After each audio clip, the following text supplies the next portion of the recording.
One. Good morning and welcome back to the 44th episode of the current review. We had a very interesting morning today. We started off with Umfundisi Fuzilengai, and we were also along the line helped by Tebogo Kotsi of the Unsaid podcast. And right now, it's myself, Thamsanqa Tu. We were supposed to have an interview earlier with the ANC Women's League Secretary General Nokuthula Ngaba, but she was later unavailable. So right now we have yet another one, which is very important, an interview in the political space with the founding member, one of the founding members of the ACT party of Ace Makashule, Ndate Lawrence Msito. Good morning, sir, and we hope that you are well. How are you? Good morning, Ndate Thamsanqa. I'm very good, and I'm well. Thank you so much. I'm disturbed by delaying you a little bit, but I'm very much sorry for that. No, it's fine. You are a founding member of the African Congress for Transformation, and you have just last week been expelled from the party itself. But we also get an understanding that you actually may have resigned prior to this. Which is which in that Msito?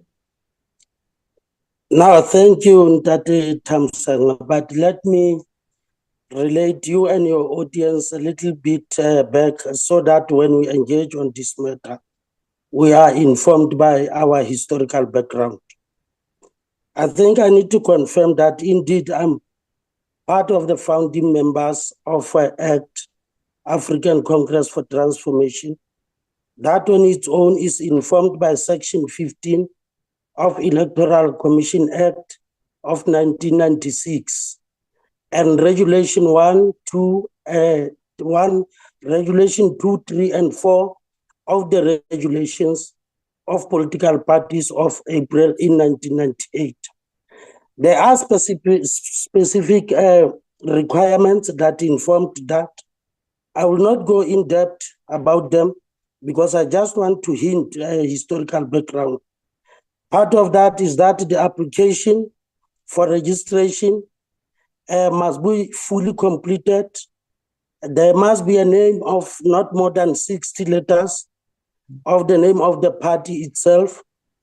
And there must be an abbreviation that is not more than 8 letters. Of course, there must be a logo, there must be a constitution. That on its own confirmed that indeed I'm part of the founding member of ACT and attached with Annexure A. That actually signifies most important crucial issue of the founding members that are not more than 10. And I'm part of that. Now let me come to the issue as you have asked about the expulsion. And maybe as you do that, as you explain that, I'm sure you can do two things at the same time. Please just lift up your camera so that we see your face. And as you're explaining, I think that's it. That's better now. Oh, okay, thanks. Now coming to the point of your question, expulsion or resignation. You see, we find it bizarre that on the 24th of July, there is a letter that has been circulated of which speaks about expulsion. And in refuting that, and also exposing those that want to assassinate our characters, I will put the record straight so that everybody can be clarified around this matter. On the 1st of July, I was the first one to submit my resignation, and my resignation was acknowledged by Ukumalo.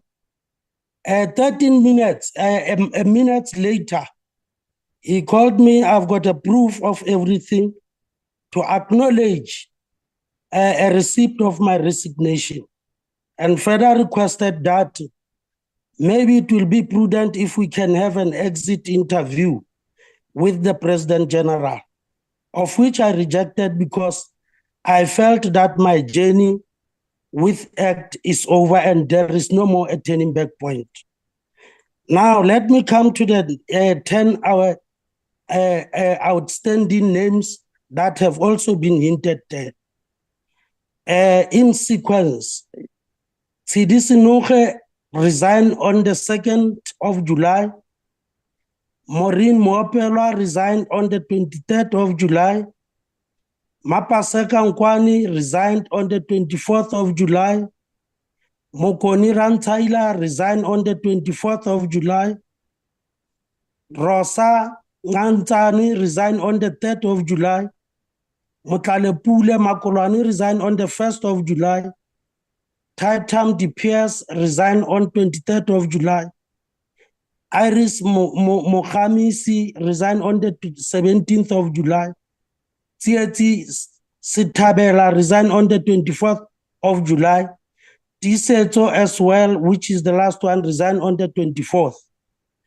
All of these resignations were based on one common understanding, that we began to realize that this is not a political party. This is just nothing but a family cycle, a family empire, and a family organization. Our common understanding was that the person that we trusted and put our confidence in him, which is President General Ntate Magashule, believing that he has changed, has actually proven without reasonable doubt that he has not changed. Now we will justify what our belief has actually indicated, informed by our resignations. Number one, after a hard work that was done throughout the province by its appointed leadership, by its volunteers, and by its party agent, he actually shown us a middle finger and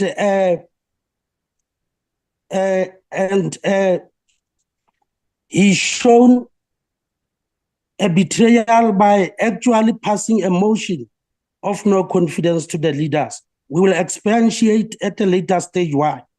Secondly, we believe that he also betrayed the members of ACT, specifically around Free State. And thirdly, he betrayed the very same voters that had confidence in him. So those are the reasons that were informed by our mass resignations, because if you take a person that comes from outside and yet people have worked hard and people committed themselves, then in a nutshell, you're trying to say nobody that is equal to the task, which is why all of us saw it fit that we'll rather leave it with him. But tell me, Ndate Msito, as to why opt for a resignation as leadership instead of actually calling the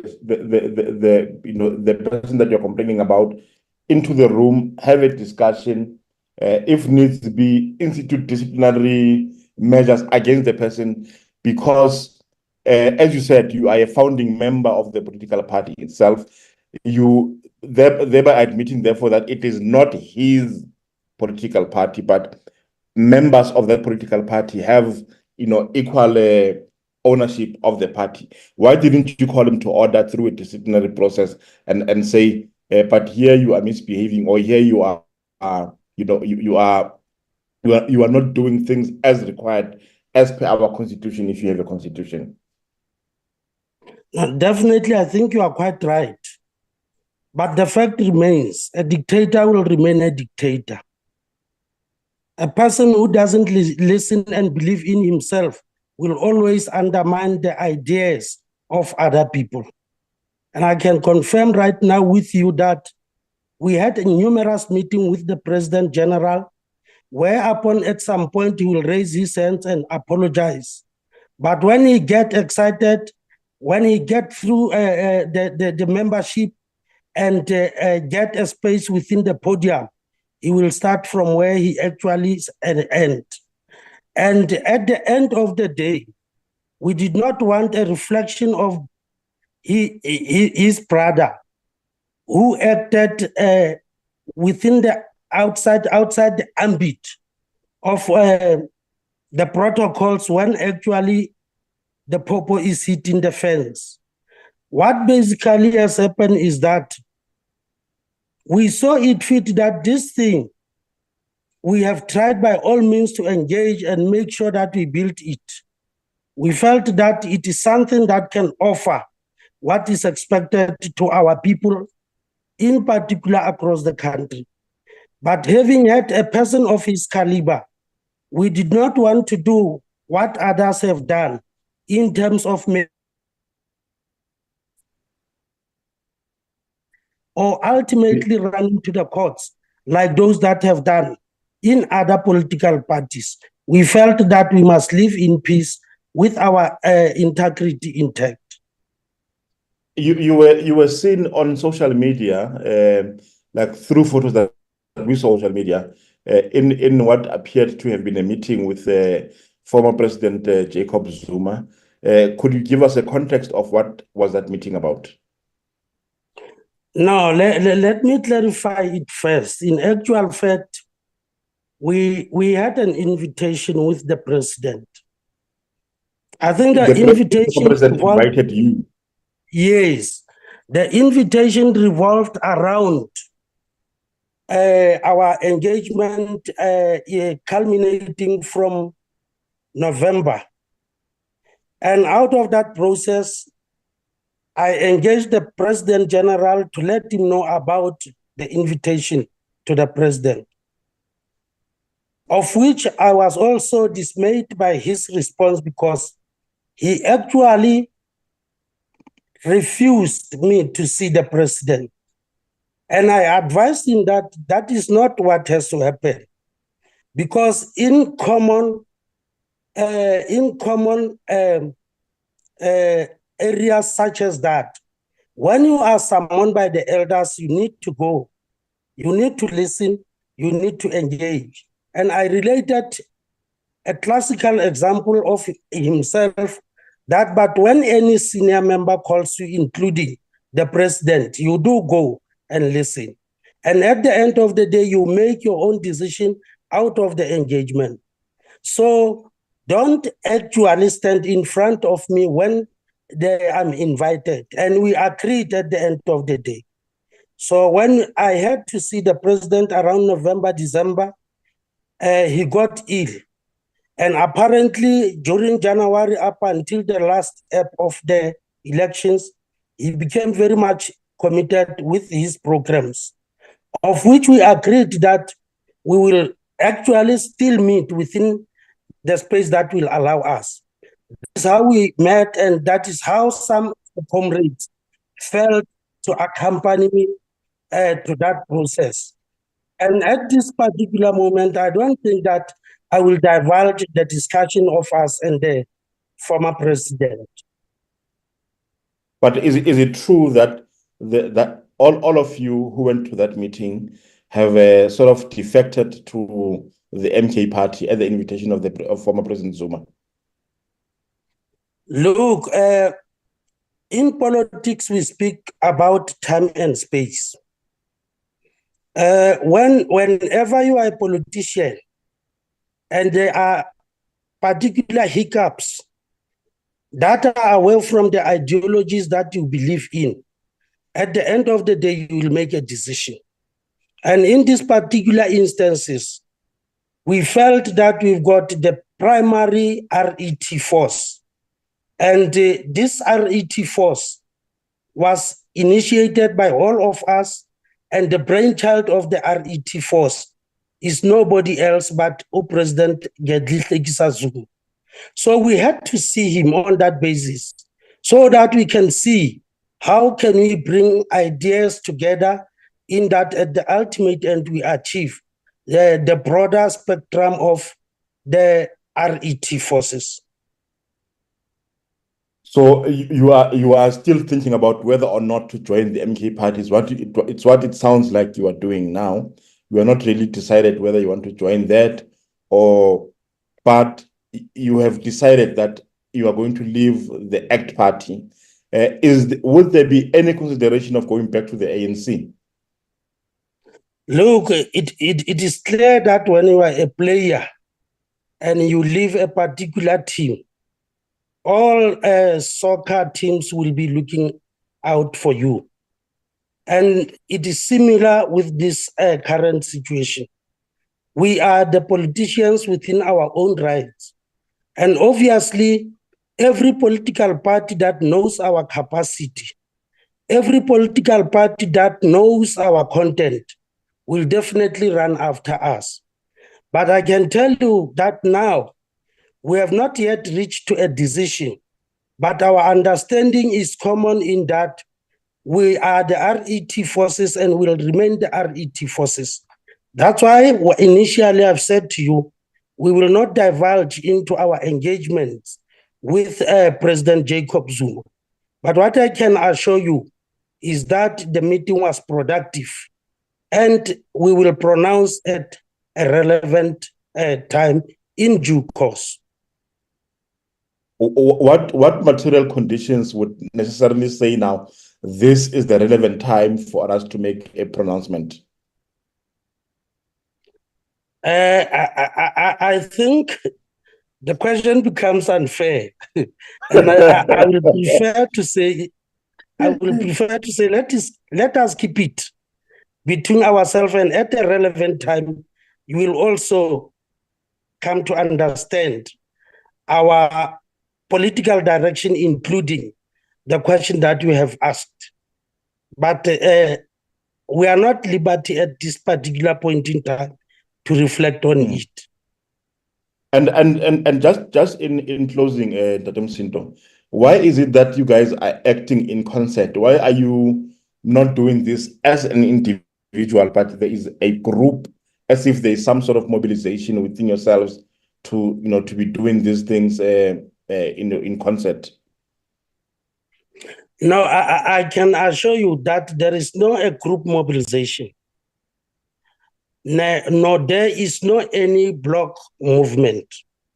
But what is happening is that there is a common understanding of a discontent about what has happened from ACT. And out of that, everybody and an individual within his own right came to realize that this is not where we belong. We'll rather go somewhere, and as we go, we will engage each other. Remember, when I'm alone and take my own decision, at the end of the day, you will lobby, and at the end of the day, you will have an organizer, and organizer will be turned into organizers. So that's what has happened. Mtate Lawrence Msito, we are happy to have had your point of view. And clearly you are saying that as far as you are concerned, you have resigned from the organization and therefore you have not necessarily been expelled as was reported from the statement of the ACT party sometime last week. That was Lawrence Msito, the former member of ACT, now we know, one of the founding members of the ACT party. Him, along with about 10 other names that he has read, have resigned from the ACT party. In the next interview, we'll be engaging with Mohau Khumalo, the national spokesperson of the ACT party, themselves giving us more, from their perspective about what is actually happening.